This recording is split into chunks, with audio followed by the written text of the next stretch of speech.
Hello everybody, welcome to another daily dose of gaming news and all that good stuff. And as always, I also publish on Rumble on the blogger site there, and for extra support everything is done also on Patreon, and any kind of updates and such I usually go about on Twitter X platform.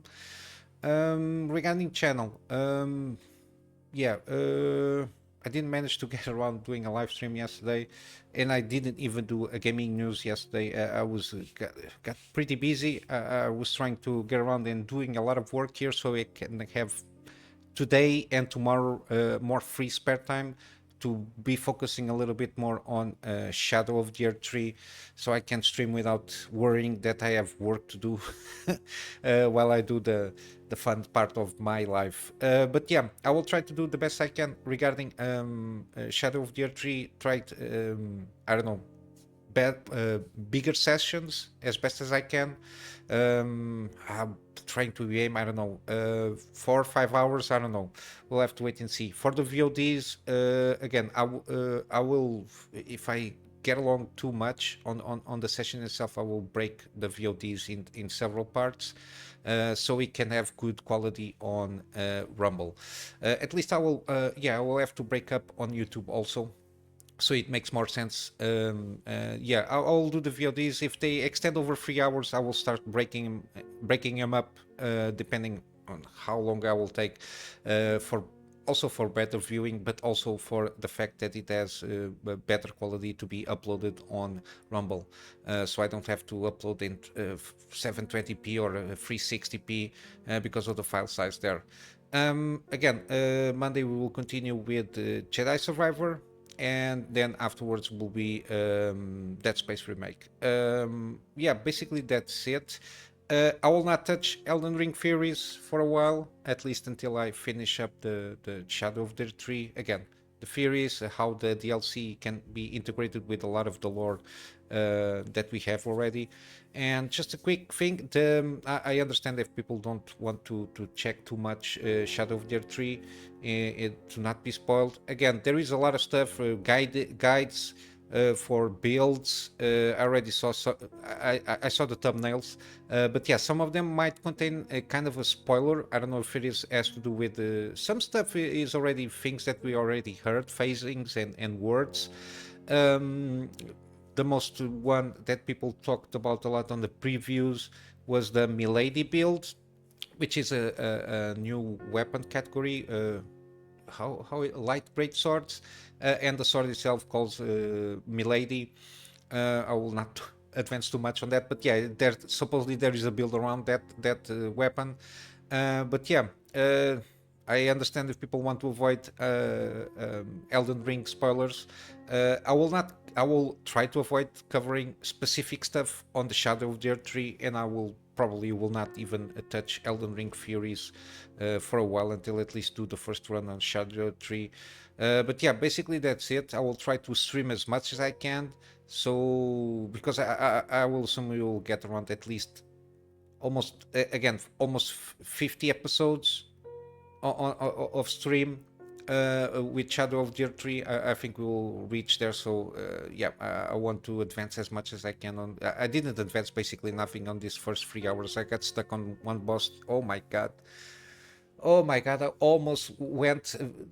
There was a time I wanted to wrap up the stream, and I tried that guy later. But yeah, I stuck to my guns. I knew the strategy that I had was a pretty decent one, given that the build that I have, and I just insisted there to try and yeah, it's very different. The guy was very fast, and again, the triggers when we heal ourselves, they just go, the enemies just go full throttle on you. They put a lot of pressure, which is kind of a different. It seems more fast paced. They seem more a little bit more aggressive on the Shadow of the Tree than on the base game, which is quite interesting, and it's expected given that it's late game content there, so it's going to be a little more challenged, and that's why I think that I will have to do a lot of Skadoo 3 upgrades there. But yeah, and I probably will continue to level up because it doesn't seem to make a lot of difference. The fact that I have a character that is level 175, again, the build is not perfect. It's mainly arcane. It's from the Marai Executioner sword there. Um, but yeah, that boss, it doesn't even stagger, to give a breather there. Not even with the dancing blade, not all the talisman that I had there to ramp up. It does a lot of damage, but the guy just does like heavy damage, heavy attacks that cannot, or uh, what they are called, stances, ability, sword ability stuff that cannot be interrupted there, which is interesting enough. And yeah, got a little bit of tough time there. Mainly, I think around almost 45 minutes of the stream is trying to ram that guy through. But yeah, it's been a lot of fun, and be a lot of challenging there. So let's go to the news. Quick rundown. Not much happening. Kingpin, which was one of ex-VGA like overseer in terms of overclock GPUs there from EVGA. Again, EVGA ended up a few years ago now. I think almost two, at least one. I think they shut down the GPU stuff there, and it was also doing motherboard stuff with EVGA. I think EVGA still launches motherboards here and there. Not sure. There was a time that they did power supplies and the thing. I don't know how EVGA is. It's a very American brand, market focused there. That brand. He is now with PNI. It was a very interesting choice for him. There is a video from Gamer Nexus on the article here. I didn't watch the video yet, but yeah, the choice of going with PNI, it's logical, given that even MSI, Asus, they are like huge brands. They already do their OC versions. Even Galax, to a certain degree, from time to time they have their boutique overclock GPUs, let's say. And I think PNI could be a good choice because it's where it can make a bigger difference. But yeah, and they supposedly the brand itself are keen to dive into extreme overclocking. And yeah, again, Asus, MSI, and the other brands, yeah, it's too many cooks in the kitchen, so it doesn't have like a single voice in vision. But yeah, and I think we might be seeing. Supposedly there is some teasers that probably when the RTX 50 series will come out, probably PNI will launch Kingpin model there. I don't know.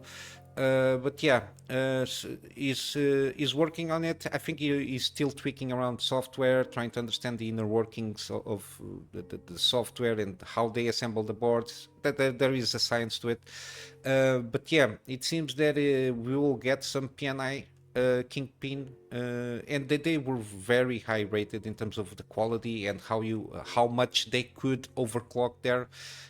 Even though with this latest 40 series and especially with the 50 series, I don't see a lot of room to spare regarding overclocking.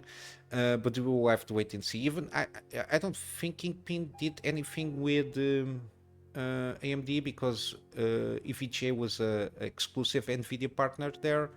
I don't know if PNI does AMD. I'm not sure. Now that I think about it, I'm not sure, but I don't think the PNI is. If they have, it's not very well known brand for AMD GPUs, at least from the top of my head. I know XFXS, the Power Colors, the Sapphires, and the PNI. I don't think so, but yeah. We'll have to wait and see when the next Kingpin GPU will come and how it might compare itself with high-end GPUs from other brands and even like the base 5090. I don't know. Hopefully, we'll get something to see how good it can get if people put their mind and work into it. But yeah, this is basically from what I got from hardware. We got Bethesda file storage marked for new ID tech powered IP, which is called Motor. Again, not a lot of information here from this snapshot here, but it's an application for Trademark. Again, this could be from like motor like the version of the latest ID Tech engine that they have, which is a pretty good one. It's pretty, it's excellent for, especially when we saw the Doom games, the first Doom, the Doom Eternal, and I'm supposing that Doom, the latest one that was showcased here, which is the Dark Ages, should be running on the latest ID Tech version 8 of that engine. Or it can be, motor can be something akin to like a branch of the engine, in the sense that it's something that was added, more focused, I don't know, because the ID engine is very focused on linear first person shooting. It was tailored for Doom games to a certain extent, so it's not I don't think this kind of serviceable for example, open world games. Even the AI routines of NPCs is, I don't think this engine seems tailored for that. Or even like inner systems, like RPG systems that they are on the background working around. I don't think it's worked that well. I don't think this engine supposedly is tailored to this kind of games. I think it's more like first person shooter with a more linear structure on the map there. But this could be something that they are focusing more on. I don't know, like I don't know, like for example, Creation Engine has. They upgrade their engine and then certain parts are added there, or it can be something completely different from ID Tech, something, I don't know, branch of something, I don't know. But yeah, hopefully it is an evolution on the engine, in a sense like we had with Capcom. Yeah, Capcom's engine, which is the Reach to the Moon from Dragon's Dogma 2, the remakes of Resident Evil, and the new Resident Evil games. That engine was tailored specifically for Resident Evil games, but it's been branching out while it's being upgraded to other kind of games, like more open world games, like Dragon's Dogma 2. Hopefully, at least this engine, I would like to see it to be more multitasking in to be serviceable for other types of games, similar like the Capcom engine. So we can have a little bit, at least we have the publishers with their own in-house game engine, so we don't have like a monopoly of game engines like we kind of have with the Unreal Engine. Because I like competition, and I think engines, if they are tailored to a specific, if you have competition, engines can do interesting things by themselves and can differentiate themselves from the competition. So things don't seem all the same, because Unreal Engine seems to try to reach for graphic fidelity, but the engine itself has some constraints there. Basically, all the latest game that we're going to see launch with Unreal Engine 5.4 and beyond, basically they will need to have, if there is not enough powerful GPUs to handle in this next generation, everybody will need to start using upscalers, or else we don't have playable frame rates on the games themselves, which is a shame. And ID Tech is very light, it runs very well. I think it's based on Vulkan API, something like that. I'm not an engineer, so I'm not really sure if I'm telling the right thing there. But yeah, I think it's an interesting engine because it's has a very good graphic fidelity to it, and it doesn't waste too much on the hardware. I would like to see where this is going to go with this motor thingy. Probably I hope it's like an appendix to the engine, like more focused on AI routines or like mechanics to be adapted to other kind of mechanics. I don't know. We'll have to wait and see. And we got also BluePoint games. Again, BluePoint is more well known from the Demon Souls remake and other remake stuff there. Even though they are very experienced team with original developers, so they are not a studio just specialize on making remakes, even though they are very well known for it. and they are still maintaining they are working on the original title, even after being acquired by PlayStation's, if not mistaken. I think it's again, I completely forgot to highlight what I wanted to say on this article here, but yeah. They are still making their original IP, which is always good. Sometimes can be a little bit drawn out, trying to see just sequels of sequels and remakes of remakes. But yeah, hopefully, given that they have a good pedigree, and they got good outings, especially with Demon's Souls, even though it was a very high scored remake, even though it's not a perfect one. The, the understanding that I have that they were they remade the game to a T, to too much. Let's say they didn't correct certain things that could be corrected there, but at least that's my perception. I never played Demon's Souls, so I cannot talk too much there. And they did also an excellent remake with Shadow of Colossus. But yeah, hopefully we'll get an excellent game from them. But we'll have to wait and see. They're being working at least 2 years on this new project, so I don't know, at least a year or so until we get any kind of new or more specific information on this new IP.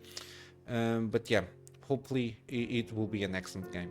And lastly, just to go about here on some ranting here regarding the acronym Mafia stuff here. Yeah, this former Kotaku and IGN editor calls for video game developers and publishers to condemn gamers for opposing woke ideology. This one, Keza Macdonald, I remember her long time ago on, given that she was an IGN editor and contributor. I think I saw her in older videos on IGN and also I think on GameSpot. I'm not sure. When they were a little bit more, and when I say long time ago, I mean like 10 plus years ago. Basically on the beginning of the rise of IGN and GameSpot. I remember seeing her face there in some videos. Yeah, there is no, I don't think there is a photo of her, only in the article there. But now she supposedly is like the game editor,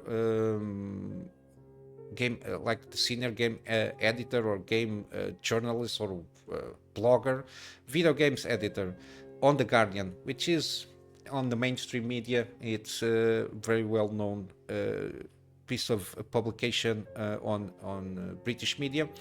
And yeah, the way she goes about it, it's interesting enough. Again, my overall take is on this situation as an over like 30,000 foot view is, yeah, you can do whatever you want, but in a market when you are selling a product, if you make a shitty product, don't get surprised when you don't make any kind of returns or any kind of profits from the product that you sell. And if in the process of trying to sell a product you're shitting on the customer before you make to close a sale, and you're shitting a customer and don't listen to the customer feedback regarding what they are expecting or what they want, yeah, don't get surprised when then company starts to lay off people and closing studios all over the place.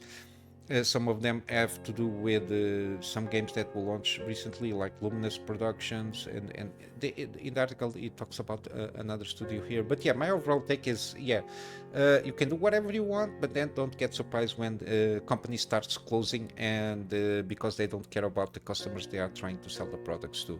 Because at the end, games and the gaming industry is a product industry, so you're trying to sell a product to a customer, and when you start shitting on the customer and blaming customers because they like something, whatever it is, not just trying to focus on the gaming thing here, yeah, you cannot get surprised of you getting the company that's trying to manufacture and sell the product to start closing because they are shitting on the customer and not delivering, and more important, not delivering what the customer expects to be delivered, or even try to shame him into not liking the product they're trying to sell. You have several stuff that happened here to a certain extent. Bud Light is an example coming to mind. We got other stuff from, I think, on the American market, the Target stuff that they wanted to sell clothes, like queer clothes. I don't remember well the story there, but of course, after a while, people just start paging on Target and asking why they are trying to sell this kind of clothing or brands or something like that, because I'm not sure, but basically they stopped selling that line of clothes altogether because nobody was buying, and the people that were usual customers there that didn't like what they were seeing there. But I don't remember the specifics of this kind of story. But basically, it makes the point that I was trying to make in again, watching the industry as a 30,000 feet distance there. But yeah, she goes about in certain examples here. Again, people tend to forget this shit started with the same guy that that called, I think, Smash AT previous employer to try and get fired for him, which is from it's the guy that it's an employer from Sweet Baby Inc. That basically started off a campaign of trying to get rid of the Steam creator page from Cabrutus, and even going so far as trying to ban him from Steam. Yeah, this started off the trigger, like the main trigger of what people are calling Gamergate 2. Because I think it's more Gamergate version 1.5 or something like that, because it never ended. You got all these simmering things happening in the background that didn't get noticed too much. At least that's my perception. But yeah, we got basically this new version of Gamergate, and she went about it in a lot of stuff. Again, they all complain about the amount of targeted harassment.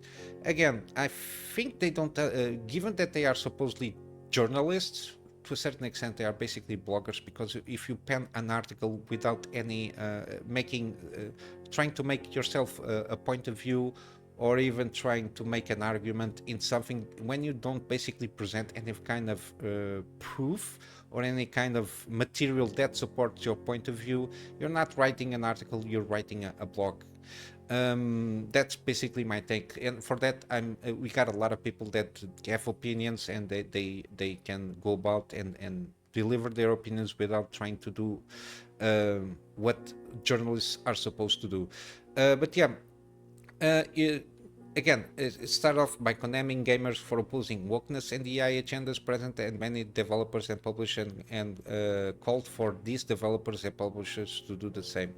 Basically, what again, people from that I've been seeing, they don't have issues per se.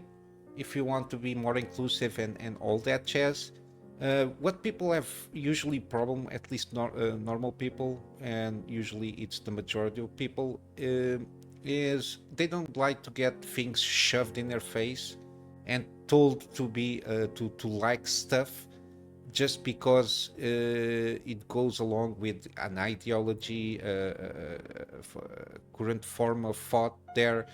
And especially when they're trying to mess around with the intellectual properties already existed and have huge amounts of history, and they try to use the lack of a better term, deconstruct, let's say, the IP itself, and trying to give it a spin with a different point of view to be more inclusive and whatever the fuck they like to tell. Yeah, people don't like that. Normal people. And yeah, that's why, and they call harassment something that people are expressing an opinion, telling. I think people consider harassment if they say something that I don't like this, so it's harassment. Again, it's lack of knowledge of the English language, and my main language is not English, but harassment, the fact that I don't like something, I'm not harassing anybody regarding that. That doesn't unless you want to start, and they already started to do a lot of changing the meanings of words in the dictionary, or try to. But yeah, that's another story. But yeah, again, the start of this thing, the preface that this lady uses is completely wrong, and the reasoning of the blog itself is wrong. Again, this basically started this newer version with this Chris Quirindon guy here, who encouraged the cancellation to try to, because he didn't like the fact that this company was on a list, on a Steam curated list, which is basically telling, okay, this consultancy firm was involved in these games, and by the fact that this consultancy firm does things that I don't like, or I think they are wrong, I don't recommend for you to buy the games. Basically, that's it. It's not targeting any kind of employees. It's just letting people know that this company was involved on this based on public information, and even on the site themselves of Steam, of Sweet Baby Inc. So again, there is no harassment. It's just a curated list of opinion of somebody that created that list there. But yeah, basically this guy just went about it and just report the group for whatever, and even report the creator and try to ban him from the Steam, which didn't work. Again, Steam so far, as I know, they have pretty good policies in place to avoid this kind of shenanigans here. Because yeah, they know that people that have Steam accounts, they are customers, they are buying products. So and again, games cost money. It is a product being sold. But yeah, people tend to forget that this is not something like trying to ban or suspend somebody from a Facebook or an X platform or something like that. This is something that involves a lot of money around, and Steam doesn't like to play around with their customers too much. They let things be, and they don't usually trigger any kind of what they want here, to like reporting. And to ban somebody from Steam, they have to, it's basically have to be like a criminal offense or something like that. They are not going to fall for this kind of things here. But yeah, basically start off with that. Then she goes about complaining about the guidelines for curators and whatever. She also bemoans the fact that the gamers opposed to woke ideology discovered that Twitch Baby Inc. was somehow mandating the inclusion of diverse characters in game. Again, this is not a claim. It's not about mandating. It's about what the publishers take into account that consultancy service, and they just want to mandate, the publishers themselves, they want to mandate this that is being, the service that is being done from this acronym mafia consultancy firms to be imposed on the gamers itself, which are the customers. Again, I like to make that point there.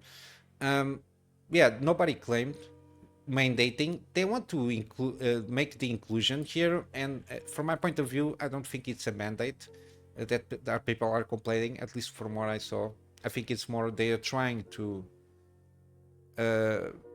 force, to a certain degree, they're trying to force behaviors by smooth talking and trying to say that everything is inclusive and representative, which by the fact of when you if you want something to be representative or something, you have to tread very careful what you're trying, the claims that you are trying to make, because again, in the real world, representation is very finicky, because again, the majority of people in the world are not from the acronym or the alphabet mafia there. But yeah, continuing, she also goes about a lot of stuff here, but to make a point here from Sweet Baby Inc., we got from one of the co-founders, which is Kim Belair, which is this lady. She makes her point, and we got one of the CGC kind of videos that went about um, CGC 2018 or 2019 of the fact that make your complaints heard, and if people don't listen to you, go to the marketing department and make them fear if you're going to spill out the beans or something like that, something to those intents, which is basically extortion tactics to make your way through the industry. She made it openly clear and advised this kind of tactics to other consultancy firms to a certain extent, and even internally in the company. So usually that's why people, to a certain extent, might interpret that they're trying to mandate something, which by extortion in the internal thing, but in the final product themselves, usually the mandate always comes from the publisher because they have the final say on the work itself that is being thrown out to the public. But yeah, what else? It's again this kind of things is it's trying to this kind of bloggers that call themselves journalists. They're trying to make themselves, I don't know, a voice being heard.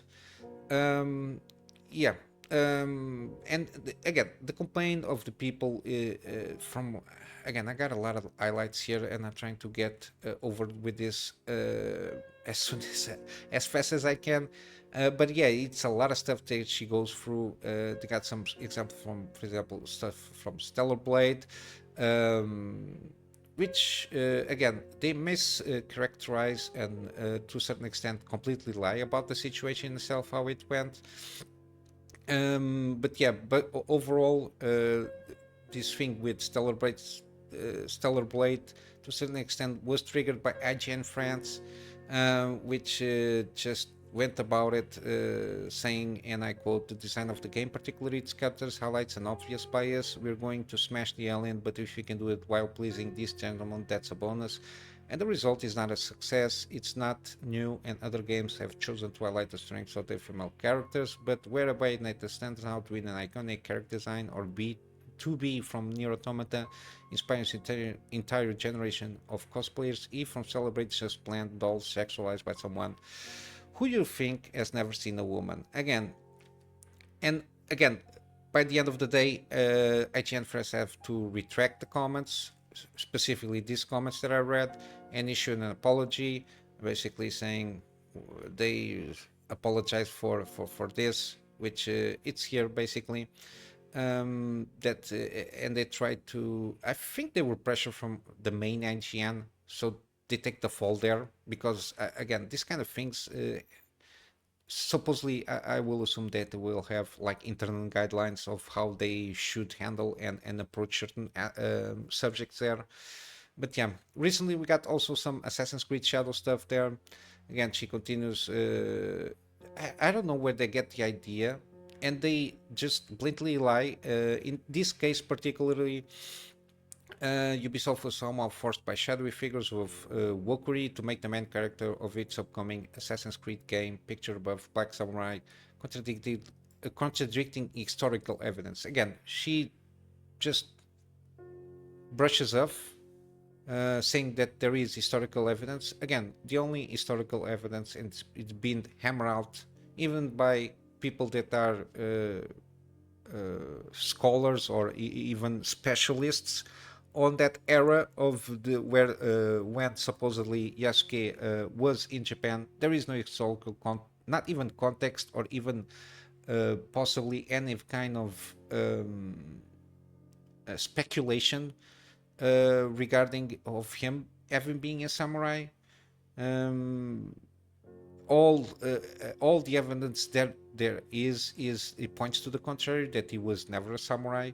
Mainly how the samurai statuses and title indicates what it is, and by the fact that a person that can carry weapons that might be considered samurai weapons. Again, katanas can be used by samurai or any other common people. If they, by the fact that a person that has the license to carry a weapon at that point in time in that specific era can be considered samurai. So everybody there was basically a samurai. It's like the same thing that in the United States, it's the equivalent of saying if you buy a handgun, you are a general in the military. Basically, it's kind of the same thing. Make that same kind of comparison is the same thing. The fact that you have an handgun, you're automatically promoted to general in the U.S. Army or something like that. It's basically the same kind of reasoning behind this kind of thing. And again, she doesn't present any slice of evidence, given that it is historical evidence. And this debate regarding the historical stuff accuracy is the fact that this was brought up by Ubisoft itself, saying that they created a Yasuke on purpose because of they wanted to portray with some historical accuracy, which is something that was never intended in any kind of Assassin's Creed games. We got some allusions here. For example, in the Ezio trilogy, we got Leonardo da Vinci because it fits kind of there with the era. We got the war that he had with the Pope stuff. We got the Vikings because it was a Viking-based game, and I never saw any kind of claims to the Assassin's Creed games to be trying to put themselves as historically accurate. They were historically inspired to do some tweaks and taking some liberties there. But again, it's funny enough the game that for to a certain degree decades people were asking to have Assassin's Creed in Japan because they want to play a ninja. You get a hulking, bulking 6-foot black man with a club, smashing Japanese people all over the place.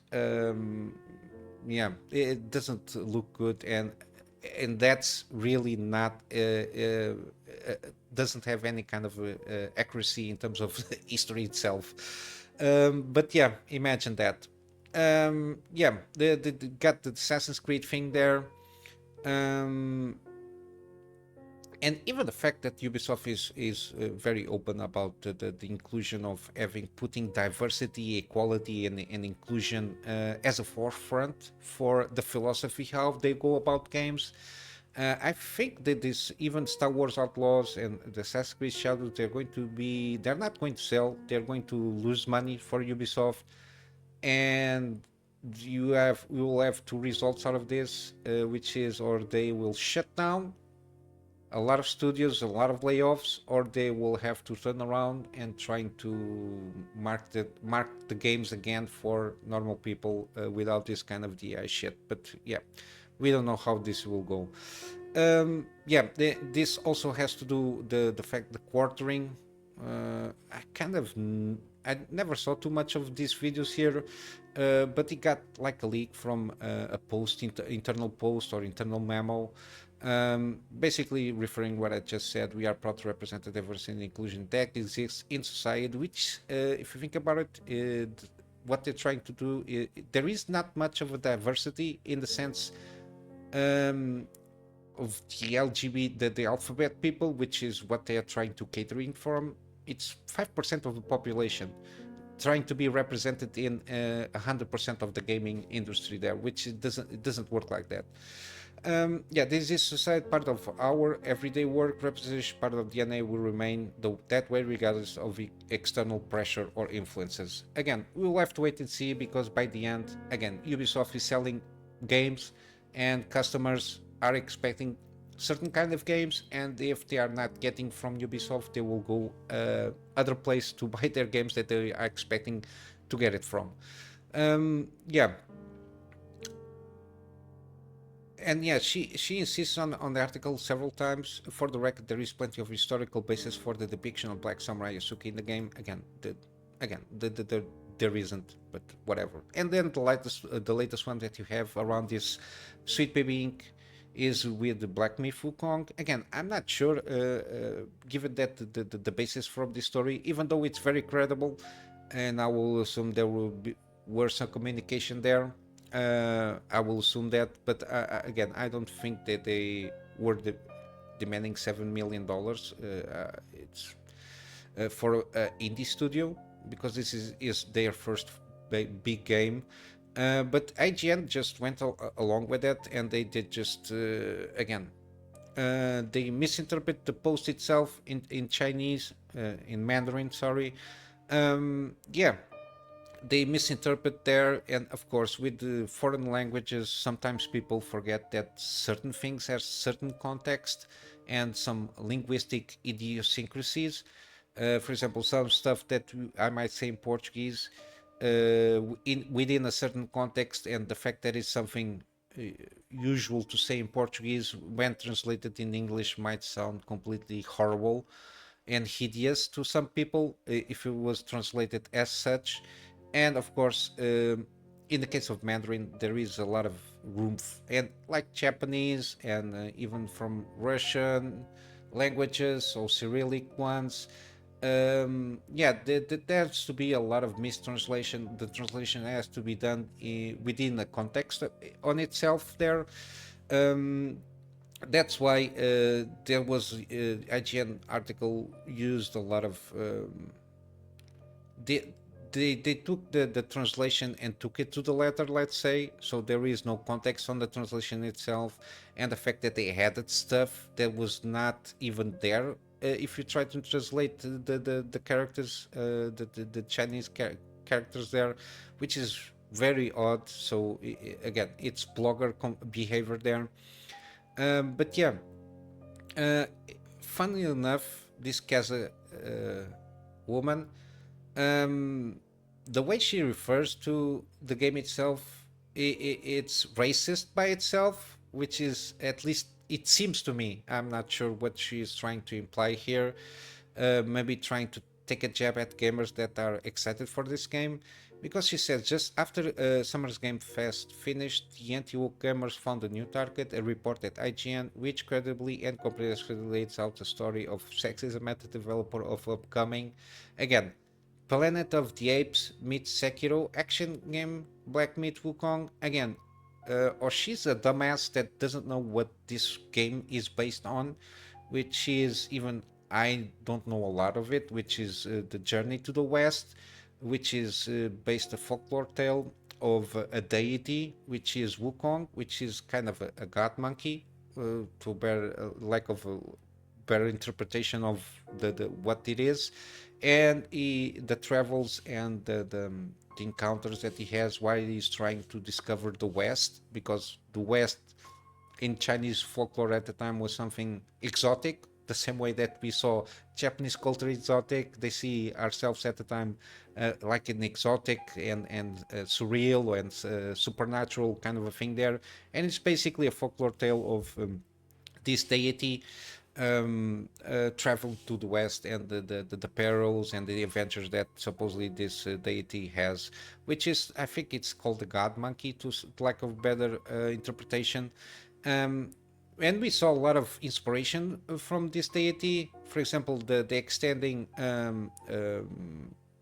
don't know what this is, baton here, which is from Dragon Ball. The main character Goku has the same thing there. He was very based, very inspired from this with because when he was young, he had the monkey tail, and then the Super Saiyan stuff there was they transformed before the Super Saiyan stuff. They got when they had the monkey tail, they transformed themselves with like a huge gorilla or something like that.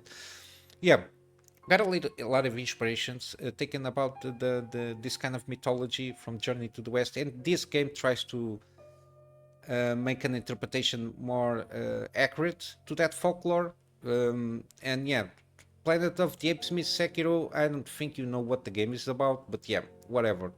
And the response prize has to do, yeah, whatever. They are complaining that people went about and go after this IGN article because it does misuses the translation itself and tries to misrepresent the supposedly the quotes, which um, when used in Chinese is something kind of not even rude. It's vulgar language, but it's something that it's a idiom that it's used on the Chinese language. The same way that English language has a lot of idioms, if they were translated uh, to the letter to another language, for sure it will be offensive in that culture. But yeah, when it comes to us, everything is offensive. But yeah, um, they lose the fact that idioms can go both ways. Again, they here this fact of the refuse to be extorted 7 million. I think again there is no documentation, there is no official kind of report regarding this, but yeah, um, it makes it's believable that Sweet Baby Inc. will do something like that. Um, and then from I think the closing arguments on the blogger article there from this lady Macdonald claims that gamers don't have the slightest impact on how games are made. Again, um, I preface this with the gaming industry is making games which are products, and they are trying to cater to an audience of customers that are gamers. And if if these people continue with this kind of, because this is the main ideology here, they don't have that the customers don't have any kind of impact of the product that is being tried to be sold to them, and it's basically a little bit a WEF thing, which is you will consume games and you will not get what you want, but you will consume the game and you will be happy with it. Basically, it's kind of that philosophy there, which is not going to stick. That's why we saw Forspoken, which is from Luminous Production. They launched this game that was filled with Sweet Baby Inc. stuff. The Saints Row remake or rebrand or restart that they did also shut down, which is Volition and Luminous Productions. Again, and she finalized basically, I still don't think there's been enough public pushback against this flavor of online abuse from the biggest publishers in games over the past few months, when the consultancies they work with, the journalists and critics who cover them, and even some of their own developers had caught in an online shitstorm. Take it from me, vocal support means a lot. Yeah, this shows how the circle jerk works, which is basically you got the consultancy firms do their dang thing, extorting a lot of money to a certain extent or making a lot of money out of it. I don't know how it works regarding the supposedly bloggers and critics who cover this, how they benefit. They benefit, a lot of it is access, like early access to certain stuff, like goodies and the such that sometimes they get from these developers here. Yeah, and then of course, and we got some stories coming up on the inside of developer side. They are not very happy with this consultancy situation.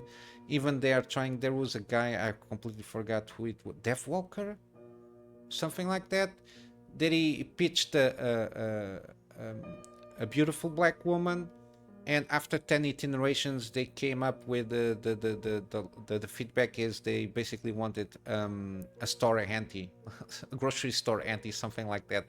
It's from his own words, and yeah, even these guys, when they want to pitch something, again, when the iterations after going through the checklist basically comes as a grocery store auntie, which again, characters can be for everything, but yeah, you have places to put characters from all walks of life and everything on any kind of product.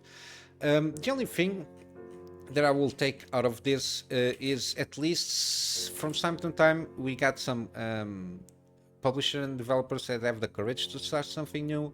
We got that thing, that hero squad shooter, Concord, I think it's called. At least something. It's basically copy paste from Overwatch kind of a game there in terms of mechanics there, but at least they had the courage to start something out of the blue, like a new IP, so new characters, backgrounds, and they have all their pronouns and all the colors that are associated and all the lingo and jingo and whatever it is. And I say go for it. Hopefully it is a good game and the people that buy enjoy it. But again, everybody knows that they are catering to an audience of 5% of people that are customers and buy games. So yeah, that one will fail for sure. Unfortunately for me, it's either way. I just choose what I like. And the problem is, what I usually like, it's being overtaken by this kind of acronym mafia kind of style stuff there. And yeah, but yeah, basically long-winded rant here from this article covering the blog that this lady that's been in the industry for around 20 years or so.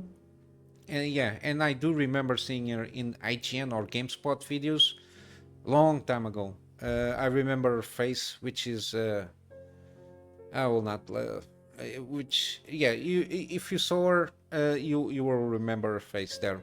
But yeah, still, if you want to check the article here, there is a link to the article itself, and you can check that basically it's been covered well on this one, The Dark Place. But yeah, I will just wrap up with some gaming deals. It's been no overstretch episode. We got Sandland 45% off. We got Invisible, seems a pretty excellent game here, 45% off. Also got Dredge 45. We got Death Stranding Director's Cut 50% off still. So I think this is a must buy. We got Forza Horizon 5. We still have basically a day at the date of publishing this video. We got Lords of Fallen. This is a new one. So until the 27th, 50% off in all editions here. Again, it's been improved, and again, mostly positive. It's around 60 something. Again, I think this game, it's like it or not kind of a game, mainly because of the mechanics. Because other than that, I think from what I've been seeing, the level design is good. The mechanics seems pretty consistent of the design there. It's one of those that you like it or don't like it, depending on how you like your Dark Souls games to be. But yeah, seems to be a pretty good game overall. We got also Guardians of the Galaxy. Again, this recently was for free in Epic Game Store. I managed to claim that. I will probably do a gameplay out of this, even though it came from Eidos Montreal. It seems pretty excellent game. Yeah, it's one of those rare examples, and it's at least it's 75% off on Steam. On GOG we got Wall World. Again, I recommend this game. It's a very cheap game, even when it's not on sale, with all the DLC associated with it, which is the Deep Threat or Depth, something like that. Yeah, Deep Threat. Even the DLC is excellent here if you like this kind of pixel art kind of a game here. It's got some mechanics of tower defense and kind of not asynchronous. Oh my god. Not Souls-like combat. It's got a little bit tower defense mechanic and oh my god, I completely forgot what I wanted to say. Yeah, roguelike situation here. That's what I wanted to say. 50% off here, which is good, but I do recommend the DLC for this game. We got War Tales 30% off. We got Void Bastard, which is as a step of approval from me, especially at this price point, 70% off. I did gameplay series on this game, so if you're not sure if it is something for you, you can check at least the first couple episodes so you can get an idea what this game is all about. Got also here the Invisible 45% off. It's a repeated one, right? Already, yeah, it's a repeated one. My fault there. And then you got the Evil Within 1 and the Evil Within 2, 75 and 80% off. Again, this is from Tango Gameworks, a studio that was closed after the success of Hi-Fi Rush by Xbox, but yeah, the game is still pretty decent. At this price point, it's a recommendation from me. Again, I also did gameplay series of both of these games. If you want to take a peek of how these games are for you or not, you can check them out also in my main page of the YouTube. But yeah, I'm going to wrap up here. It's been a long-winded episode, I suppose. But yeah, I'll wrap up with a plug on my Patreon for extra support. And again, the extra support is more for me to get a storage solution, to get backups of stuff that I do for my clients, and of course some extra space for the videos that I do for the channel. And yeah, I will try in this next few days to get more streaming happening here because of the Shadow of Deer 3. I don't want to let it pass too much without playing the game, or else I will get spoiled eventually for sure by trying to cover any kind of news. But yeah, I hope you have a wonderful day, and I will see you in the next one. So until then, Kunamy Master out.